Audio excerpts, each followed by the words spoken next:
Let's get started by thanking our wonderful sponsors who make this show possible every week.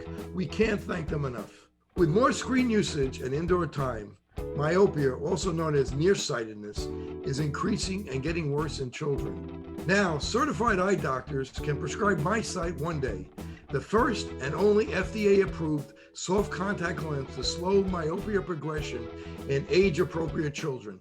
Visit CooperVision.com to find a Brilliant Futures certified eye doctor near you.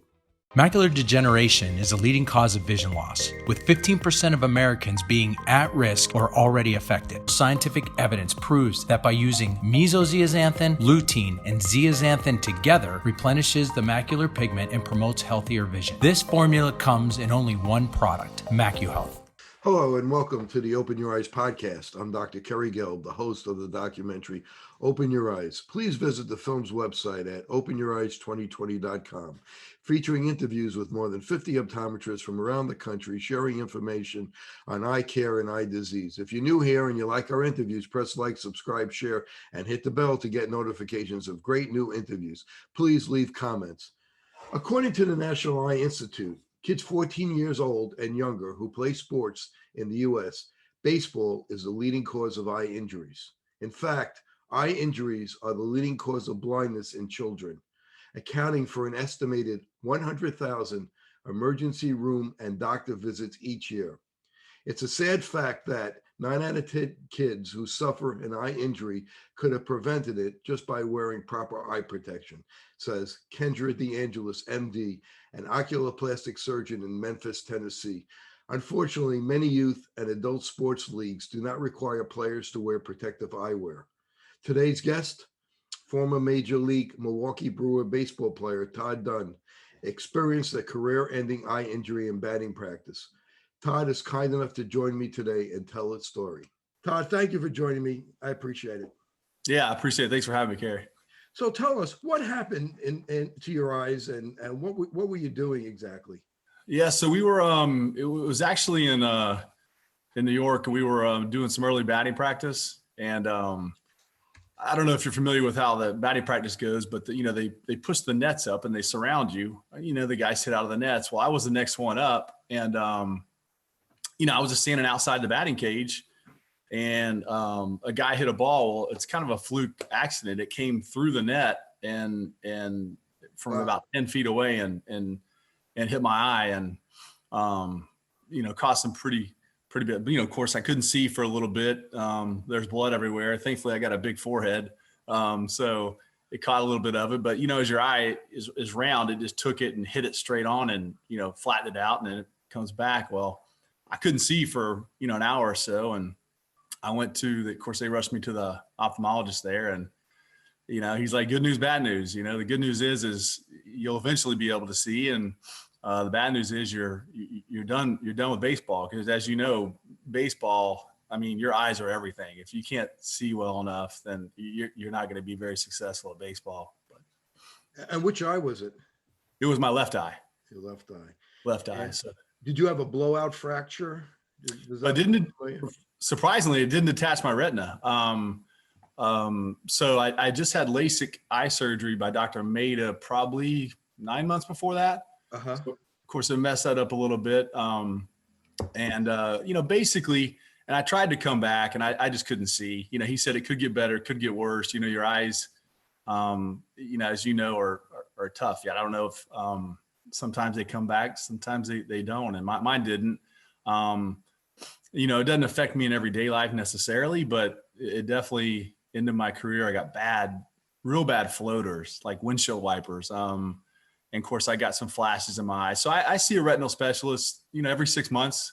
Mm-hmm. I've already had cataract surgery. I had that when I was, I'm 50 now. I was probably 38, 39 when I had that. So super young, and, just had some issues with it at night. It's real tough, to see, especially when it's raining. So it doesn't affect my everyday life necessarily, but it's definitely into my career.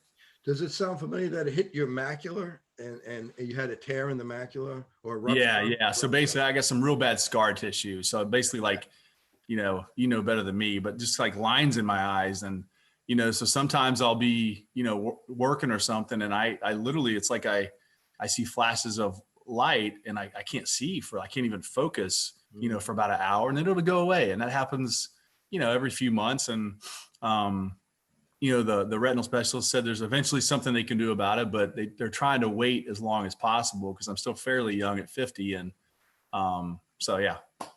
So, and then it caused a traumatic cataract and they did cataract surgery. And how much did that help?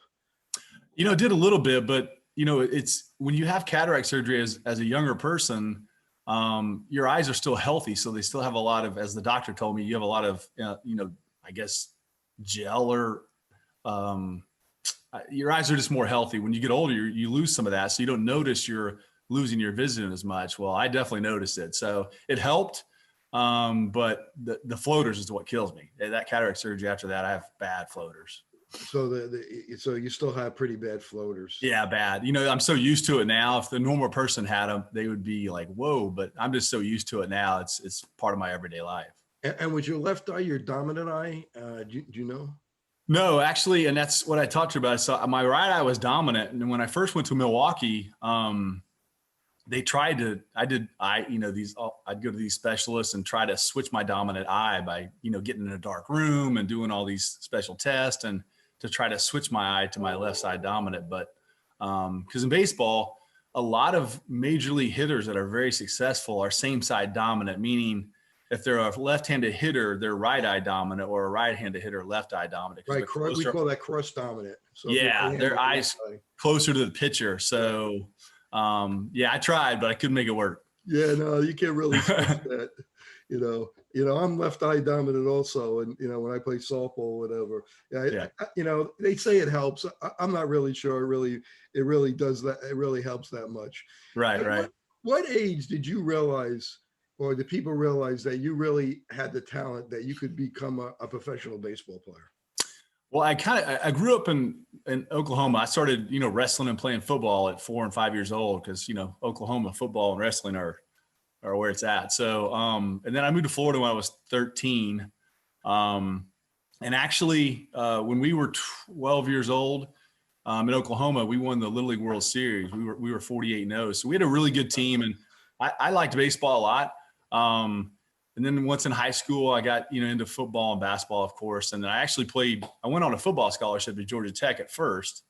And then transferred to UNF for baseball. And then I signed in the first round in 93. So I guess, I was good at a young age. We had a lot of good players on the team. It's pretty funny that 7 of those 11 kids on that little league team played at least minor league baseball, which is pretty fascinating. Is that right?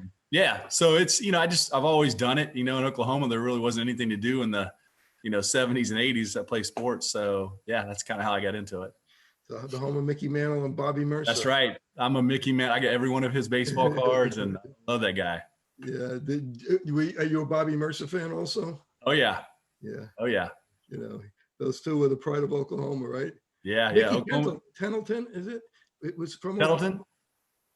Was it Mickey? Mickey, yeah. Yeah. Yeah, a lot of good players from Oklahoma. Yeah. So like when you were like 6, 7, 8, were you like so much better than everybody else? Yeah, so just like everything else, right? Everybody at 6 and 7, if you can, you're the pitcher or the first baseman, because if you can catch and throw, there's like 2 or 3 guys that are the main guys, and you play shortstop and pitch. So really, I did that until I got into high school. Once into high school, I was always the fastest guy on the team.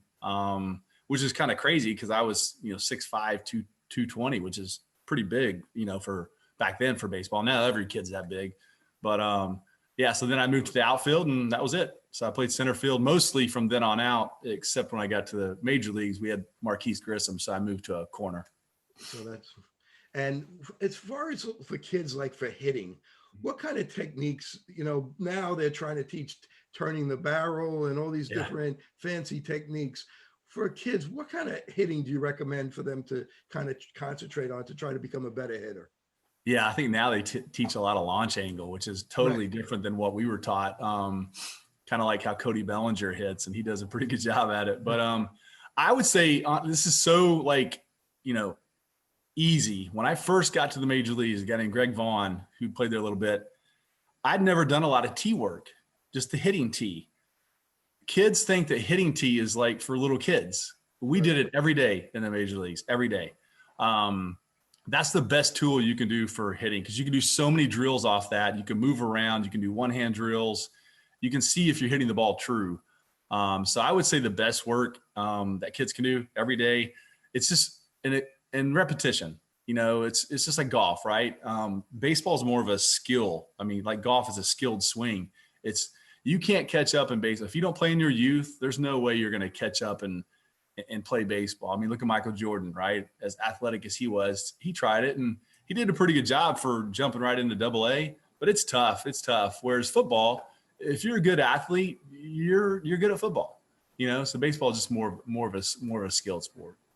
So how do they teach launch angle to players now?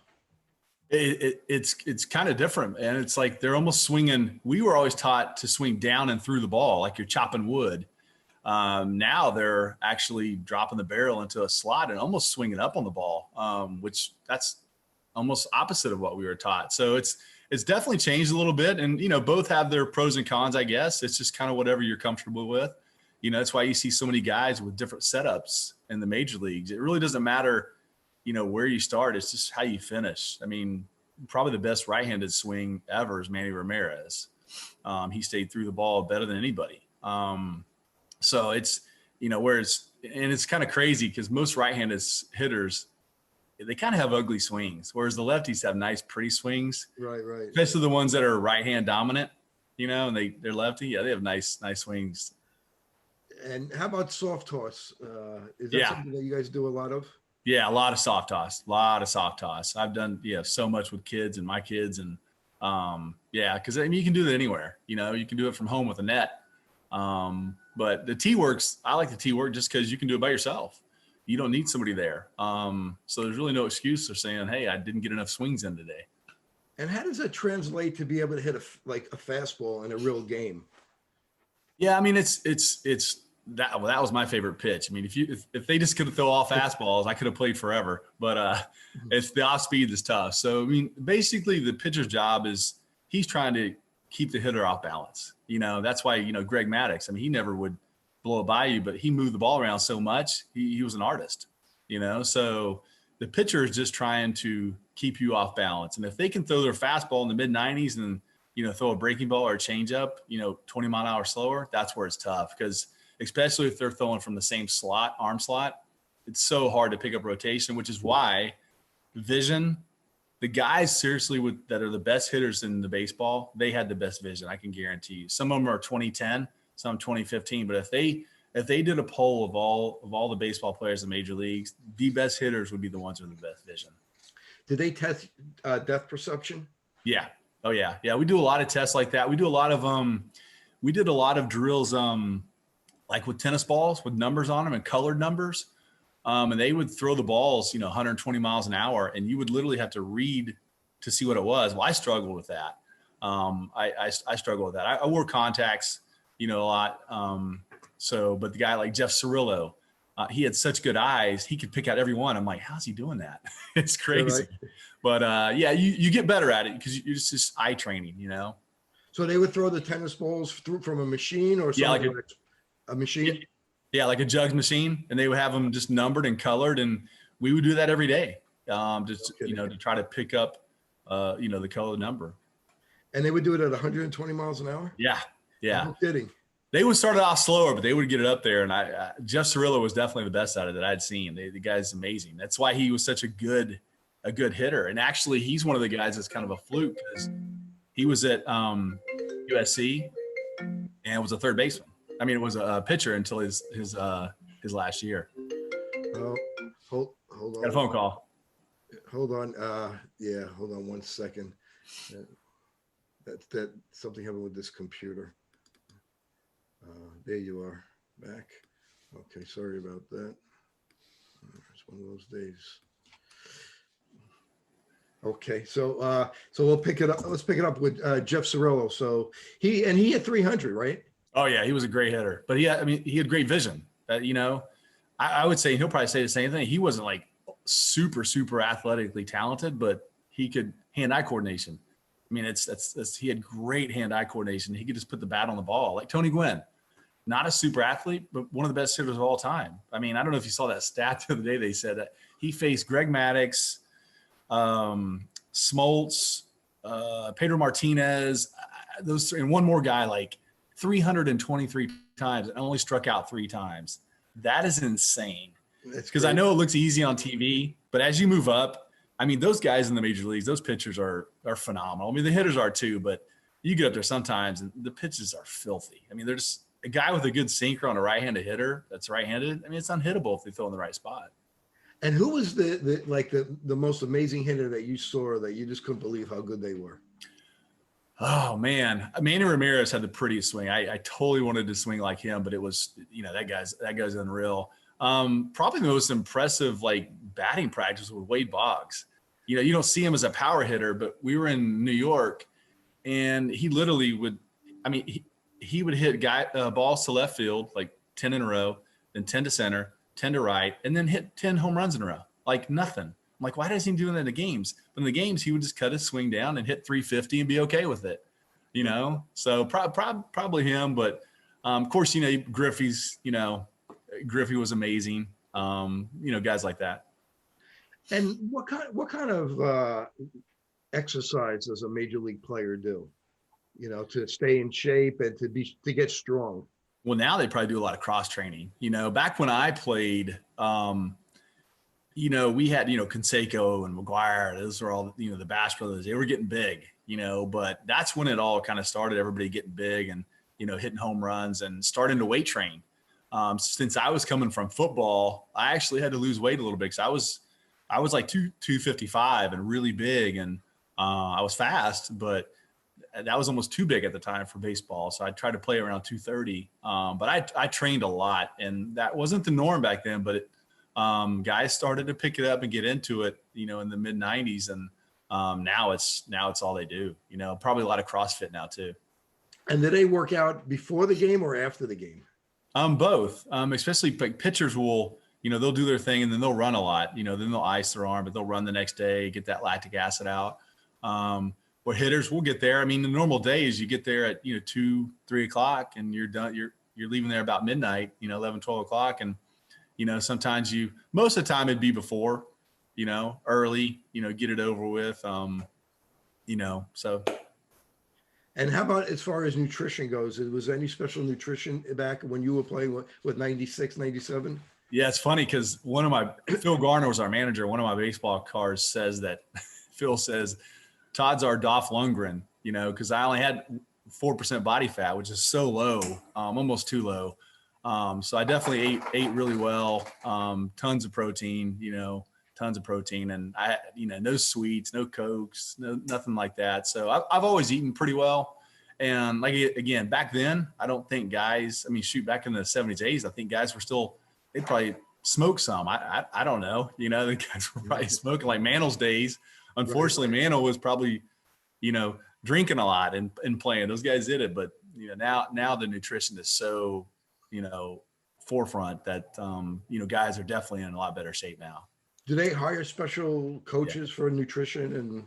Yeah, sure they do. Yeah, we had a guy there that was an ex bodybuilder and nutritionist, and so now I can't imagine what they have now. I'm sure it's everything the guys want, but even back then we had great training, and they can make you look like you want to look at, so. And how about sleep? How important was sleep for you guys? Yeah, good. I've never been someone that sleeps a ton.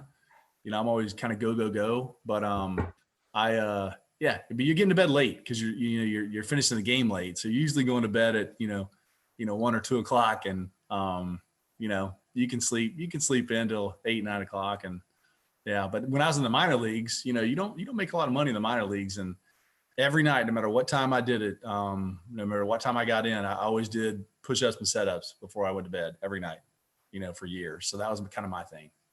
And how much a difference is it between a minor league player and somebody that makes it? What do you think is the difference? I would say a lot of guys have a lot of talent. in the minor leagues, even at A ball, double A, triple. I've seen so many guys that had the talent to play in the major leagues. They just didn't have it in, their head. So it's such a, like, what does Yogi Bear, what do you say? I forgot his thing, but 50% of it was 90% mental, whatever. Right. It's such a mental game. Like, they even brought in psychologists, to talk to us, and, just like anything else, it's in life too. You see yourself doing positive things, like you're in the batter's box and you're, getting ready to hit against Randy Johnson. If you see yourself striking out, you're most likely going to strike out. But if you see yourself being successful, you have a better chance of being successful. So, and I think that's every part of your life. I thought it was interesting when you said about the 120 mile an hour tennis balls that you guys would hit against, because in tennis, they could serve the ball 120, 130 miles an hour. That's so crazy. If a tennis player could hit it back, a baseball player should be able to hit it. No, I tell you, and I think on softball, it's even closer, because softball, they're at 40, I think they're at 43 feet, baseball 60 feet, 6 inches. So the softball players actually have to react quicker than even a baseball player throwing 100 miles an hour. I believe that's to be the case. It's tough.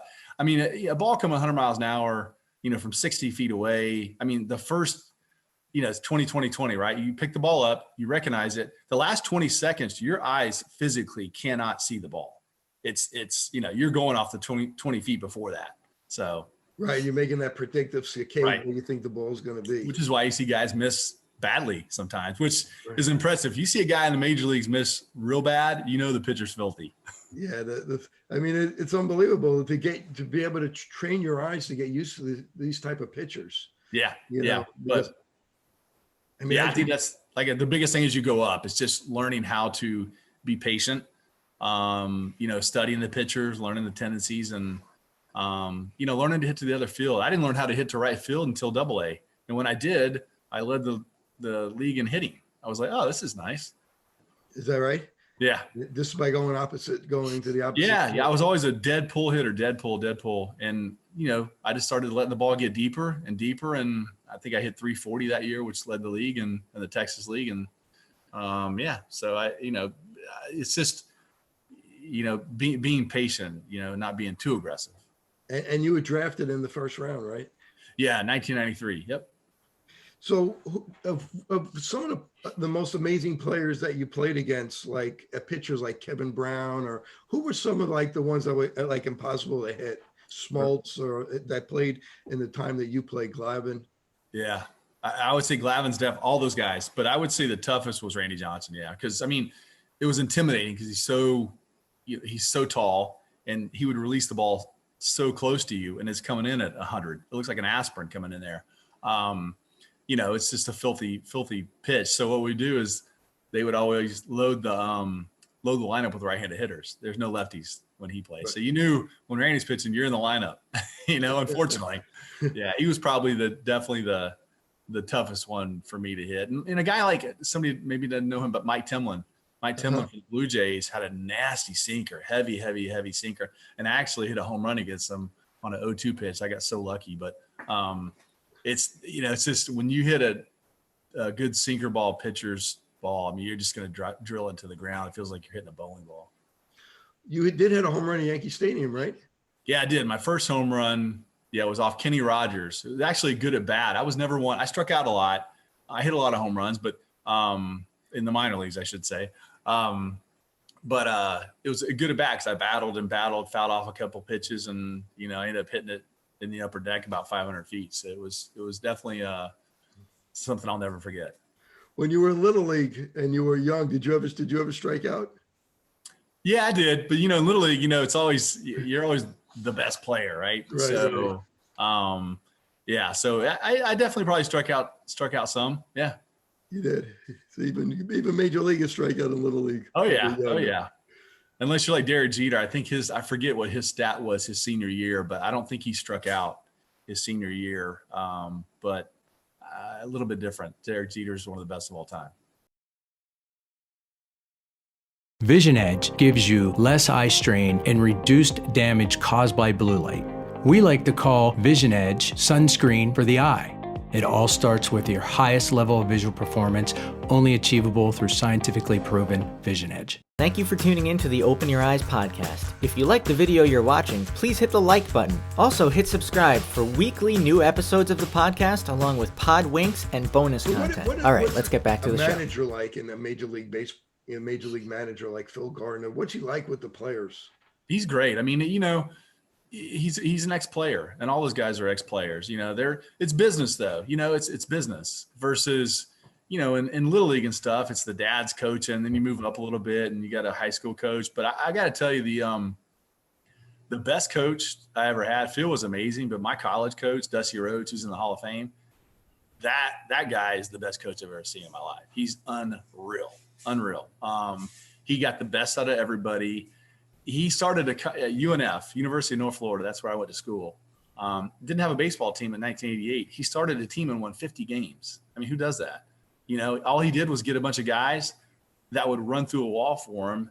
And he's like, hey, I'd take 50 guys like that, or 25 guys like that, than a bunch of prima donnas. But the guy's a great coach. I mean, he slept in the field, built that program, and now it's named after him, and he's in the Hall of Fame. Did he ever play professional baseball? Who's that? Dusty Rhodes? No, I don't think he ever did. No, he was from South Florida, got his master's degree in education, and started a baseball coach, and he was the coach at UNF from 88 until 2010. But yeah, the guy's unreal. When I first went there, I didn't really care for him. He's I don't know that he can coach the way you can coach nowadays the way he did. I mean, we lost a game. We were 24-0, and that was the worst speech of all time, telling us how bad we were. And, I was like, wait a minute, aren't we undefeated? But I mean, you lost, you ran 5x5s till really everybody puked. You can't do that nowadays. It's different, some of these kids are coddled a little bit too much, in my opinion. So what was his main philosophy to make everybody so good? He just got the best out of everybody because he was tough on you. He was tough on you, but like a dad would a son. You knew, like I said, when I first went there, I was like, God, this guy's but by the time I left there, I mean, I thanked him for what he did for me. I mean, he's one of the reasons why I played in the major leagues. I had the talent, but he got every ounce of it. And he told me, he said, hey man, you can make some money at this if you want to. And I did. And I listened to him. And honestly, he's one of the guys if you just listen to what he says, you can be successful, man. He drove us. He drove us to be the best. And, if you respect somebody, he was a player coach. I'll do anything for a player coach. And he just was tough, but he got everything out of every guy. And how was Phil Gardner? What was he like as a manager? So it's the difference between college and professional like that is, college, you're still going to school and you got to deal with all that. And the coach has to do so many different things fundraising. Whereas professional, it's business. Phil it's all business. Great manager though. Great manager. And, he drove us too, and all the guys on that team, Jim Gantner, all the guys were great coaches. We had great coaches at Milwaukee. We never really did. We were all about a 500 team. Now Milwaukee's got a great team, but we never went to the playoffs when I was there. But we had a good team, good bunch of guys. So some of the players you played with, like John Jaha, he was a big home run hitter. Yeah, John, he's an awesome guy. I haven't talked to him in a while, but he was 30 plus home runs, kind of a quiet guy, led by example, and I respected John big time and learned a lot from him and Greg Vaughn and Marquise Grissom and Cirillo, Mark Loretta. I mean, Mark Loretta is another guy. I mean, not a ton of. If you saw him, you'd be like, oh, he's an accountant. And he played 15 years in the major leagues at shortstop. The guy's incredible, but he was super smart. And he worked, man. And there's nothing, just like everything in life. Like I tell my boys, nothing's going to come easy. You have to work at it. A ton of guys have talent, but if they don't do anything with it, and a lot of guys don't, it's for nothing. And how was Sal Bando? Did you deal with him at all? He was a GM, and yeah, I remember him as a player when he played for Oakland. Yes, Sal and Chris, great guys. I mean, it was a good family atmosphere there. I was so thankful, for the time there. I mean, it was brief. It's never as long as you want. But you gotta be injury free. And in 98? Yeah, basically when we were getting ready to break camp, I tore a ligament in my wrist and was out 4 or 5 months. So you got to kind of stay away from injury. It's got to kind of, the guys that really, like, look at Cal Ripken, right? I mean, 2,160. I mean, guys, how do you do that? He played 20-something years without missing a game. That's incredible. Wow. Did you play with Julio Franco? Yeah, Julio. So good and bad. How old was he when you? Who knows? That's what I say. It's like, who knows? I'd say, man, he may have been 50, but yeah, he was when we signed him as a almost like a DH type. So he did a good job, and at his age to stay as fit as he was too. Yeah, I definitely looked up to him. But when he came on our team, it kind of took my spot a little bit. So I was like, oh man, but yeah, Julio, and the way he hit, he'd always have his bat like way up like that, and he swung the biggest, heaviest bat you've ever seen. The guy's super strong. Wow, that's really interesting. Yeah, he super played strong. For like 12 teams. He played for like 50 years, it seemed like. So who were your best buddies on the team that anyone you became close with? Brian Banks, we kind of played together. Jeff Jenkins, he wasn't in Milwaukee with me, but through the minor leagues. Bobby Hughes was in the minor leagues with me. The guys Tim Monroe, the guys you kind of come up and play with, or the guys you kind of hang out with. I lived with Mark Loretta a little bit when I first got there. But yeah, those are kind of the guys you're closer with because, you've played with them in the minor leagues. In the minor leagues, you get really close when you're sleeping on air mattresses in a little tiny room with another guy. So, yeah, I became good friends with Danny Clausen, who never, I don't think he ended up with Milwaukee, but he was in the big leagues with Arizona. So yeah, those guys. We talk about the difference between a major league player and a minor league player, and a lot of the talent is very similar. Oh yeah. When you talk, but it's really mental. And I remember Mariano Rivera was being interviewed on television, and he blew a save, one of the rare saves that he would blow. And they, the announcer was asking him about it. He goes, I already forgot about it. We'll talk about tomorrow. Yeah, I got a good story about Mariano Rivera, and I probably shouldn't say this, but I'm going to. But so we were in New York. Fernando Vina, I was on deck. Fernando Vina was hitting, and they were getting ready. If they beat us, they clinched. It was so loud, and Mariano Rivera is unhittable. So I'm in the batter's box, and I don't ever remember doing this before. And I was thinking to myself, you know what? If Fernando got out here, it wouldn't be the worst thing that ever happened.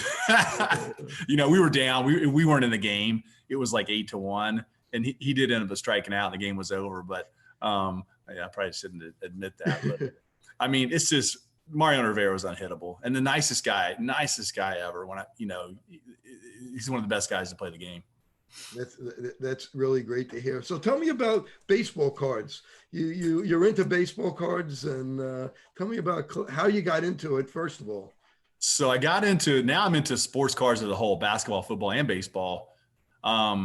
It's taken off since the pandemic. It really has. I mean, it was great till about 90s. In the 90s, they had the junk wax era, if you will, and then it kind of slowed up, but it's been taken off lately. I started when I was 6-7 years old. I like to organize things, and it's a good, baseball cards was a way to do that. And I remember my mom buying me, 1962 Topps Mantle for $10. And, now that card as a 9 is, $200,000. So the 52 Mantle, as you guys probably saw, a 52 Mantle PSA 9 just sold for $4.26 million, whatever it was. That's crazy. It's crazy out of a 5-cent pack in the 50s. But so I've always done it. I collected as a young kid, and then stopped, as a kind of a teenager / young adult. And then I got back into it like a lot of people have lately. And it's definitely not a young person's hobby anymore. It's a big boy hobby, because some of these boxes are selling for $10,000. Wow. It's crazy, but it's fun. I have fun with it. I kind of invest with it and play with it, but it's fun. And I, do it with my kids, and we have a good time. How do they how do you find somebody to rate the cards like that you could trust? Yeah. So basically, I don't know if you're familiar with PSA, but they're the biggest authentication in the country. That and BGS. I send a lot of cards off to there to get graded. Always hoping for 10s, and it's definitely it's changed the card collecting business for sure. I've got my best, I guess, thing I have is I've got every mantle, but I've got the whole 1962 top set graded. There's 598 cards. I've been collecting it since I was 7, and I've got every single card graded 8 or better. So that's probably my biggest investment / collection, I guess. So 62. What that card look like? Is that the hardest one? In my opinion, it's the hardest one. Because other than like what is 1971, the black ones, but the brown borders. The brown borders that look like they're peeled up a little bit. It's a super hard card to collect because they're brown instead of white.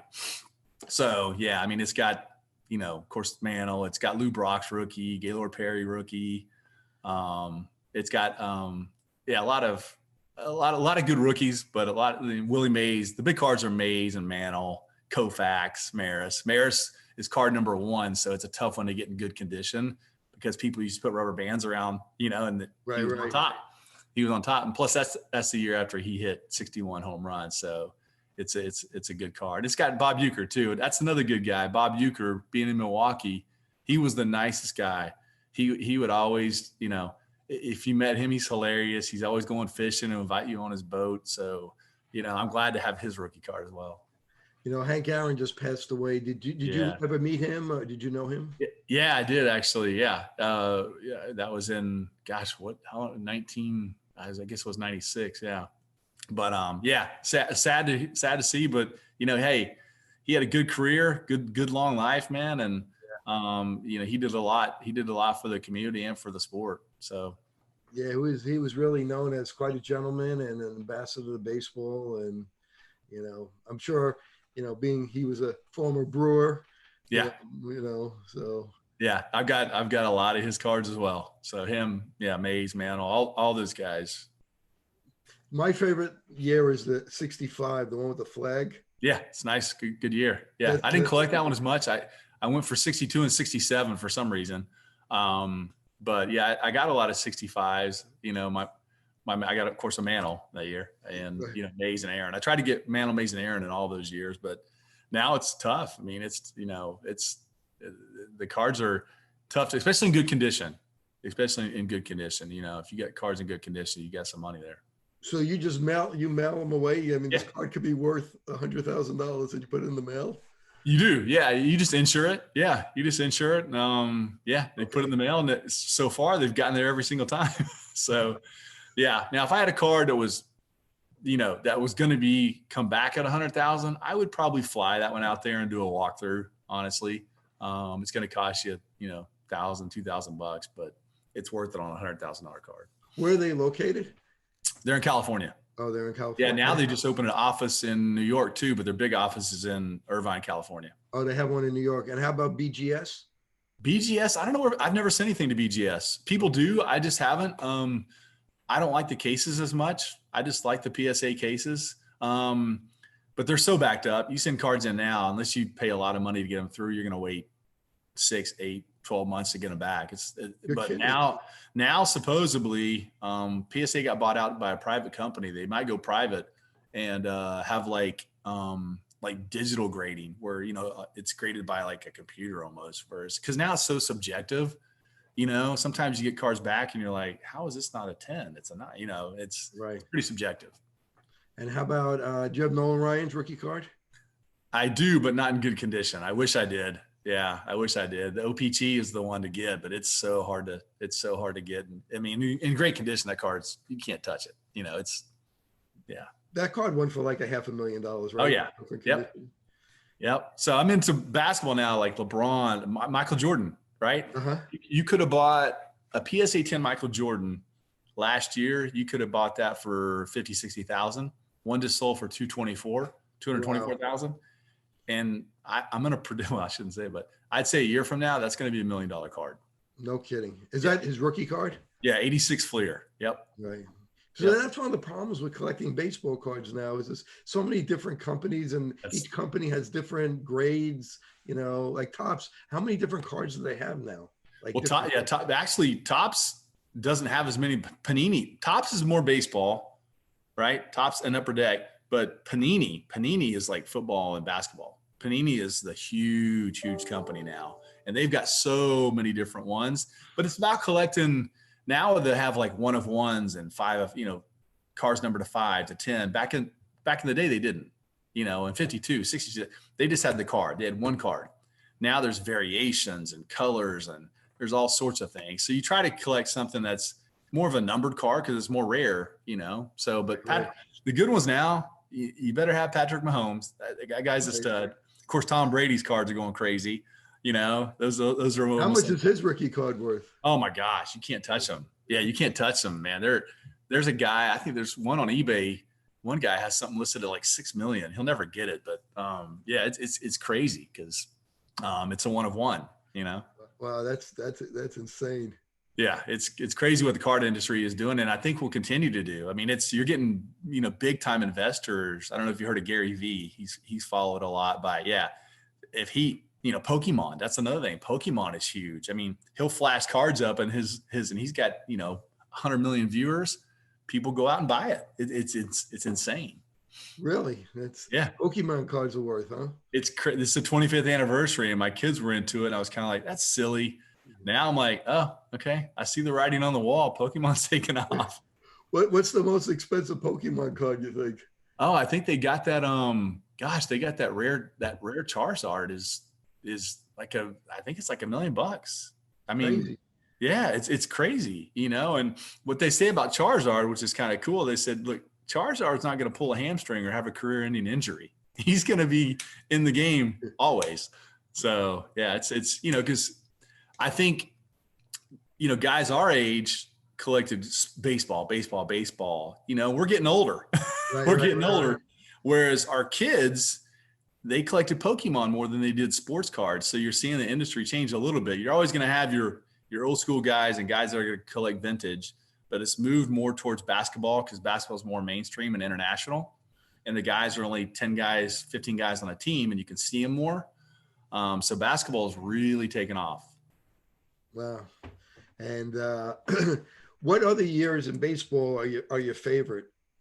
Besides 62, 67? 67. Now it's all new. Now I collect more than years. I collect players like Acuna.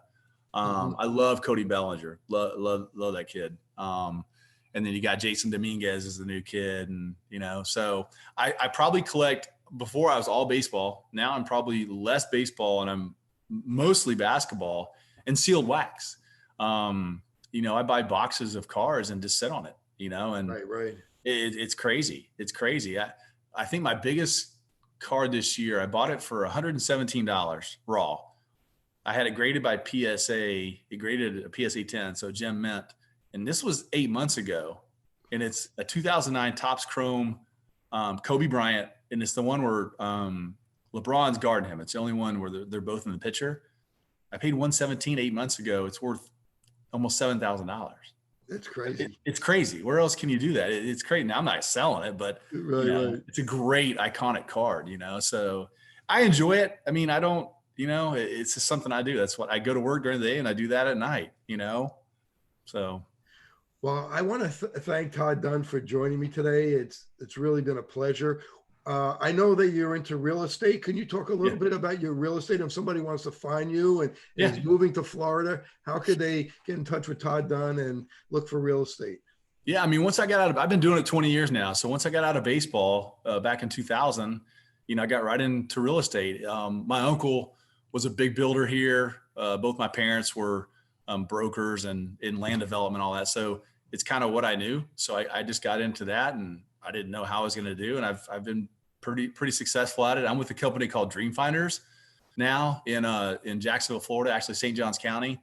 My community is Silverleaf. We just went public. Patrick Zalewski is the CEO, started the company about 10, 12 years ago. And sorry, dogs are barking. Started the company about 10, 12 years ago, building one house. Now he's building I mean, we're building 3,000 here locally. He's young, extremely intelligent, and has done a very good job of building the company. Again, we went public. But I'm in Silverleaf. I'm in Silverleaf in St. Johns County. And St. Johns County's the number one county in the state for schools. So we sell a lot there. So yeah, they can reach out to go to Dreamfinder's website and look up Silverleaf, and they can find my number and reach out to me and we can talk.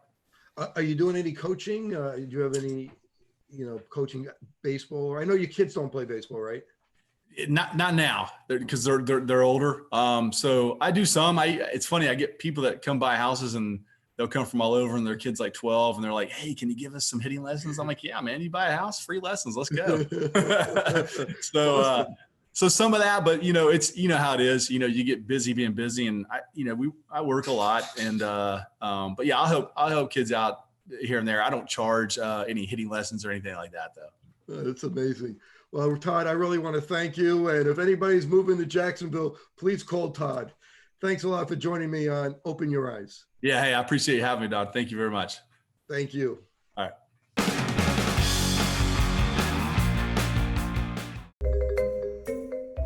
Presbyopia, I have no idea how to say that. Presbyopia? Presbyopia might be the ability to see Presbyterians. There are people who are afraid of the press. I have no idea what it is, honestly. Presbyopia. A condition in which the eye loses its ability to focus. Making it hard to see objects up close. I've heard the bifocal, but not multifocal. I have never heard of multifocal contact lenses, no. Since I bought Safe For You, my dad makes me clean his boat. Es natural y es un buen producto. Every time I go back to school, my mom always makes sure that I have my Safe For You products. I bring extra, and my roommates certainly don't mind. It's a good thing I had Safe For You to clean up after this little guy. When my hands get dry, I like to wash them with Safe For You.